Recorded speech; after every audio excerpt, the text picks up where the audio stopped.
No, seriously, what is this place? This is heaven.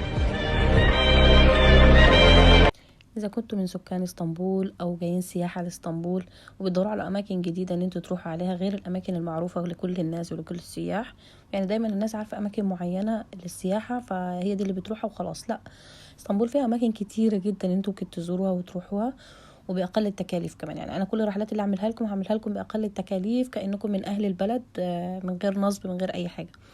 هاخدكم النهارده للجانب الاسيوي، من اجمل المناطق في الجانب الاسيوي منطقه بيكوز. هناك في قلعه اسمها قلعه اناضول حصار، في منها برضو في الجانب الاوروبي اللي هي رومل حصار.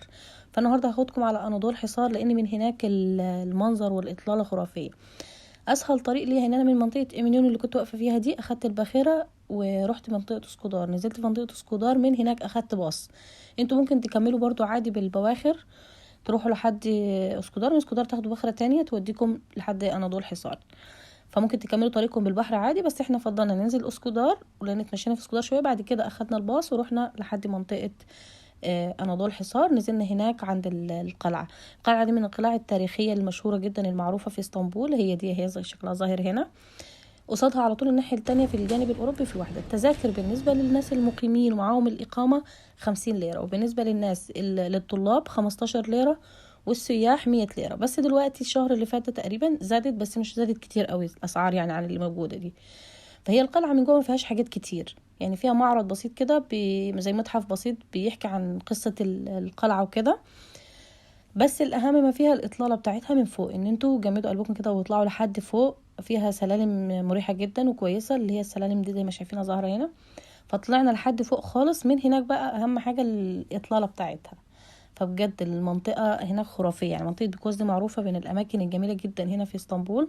يعتبر من اجمل المناطق في الجانب الاسيوي والاوروبي هي منطقه بيكوز، يعني من الجانبين.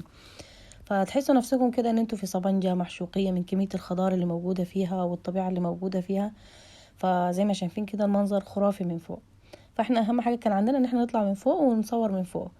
فاتمنى ان شاء الله تروحوا تزوروها بجد، يعني هتعجبكم جدا. وزي ما شايفين قلت لكم بالبواخر رحناها، الباخرة ب27 ليرة تقريبا تكلفتها، والباصات برضو 27 ليرة. فيعني ولا حاجة، والتذكرة الدخول ليها مش غالية. انتوا تروحوا وتاخدوا جولة هناك في القلعة من فوق، وبعد كده تنزلوا تتمشوا في منطقة بيكوز نفسها. وفي الرجعة نفس الشيء، اما ترجعوا بالباصات يا اما ترجعوا بنفس الخط البحري، يعني بالمراكب البحرية تروحوا بيها. بصوا المنظر بسم الله ما شاء الله خرافي. فاتمنى ان شاء الله الفيديو ده يكون عجبكم، وما تنسوش لو مش مشتركين في القناة تشتركوا، وما تنسوش تحطوا لايك للفيديو اذا عجبكم. فانا هسيبكم مع الفيديو وفرجة ممتعة ليكم ان شاء الله.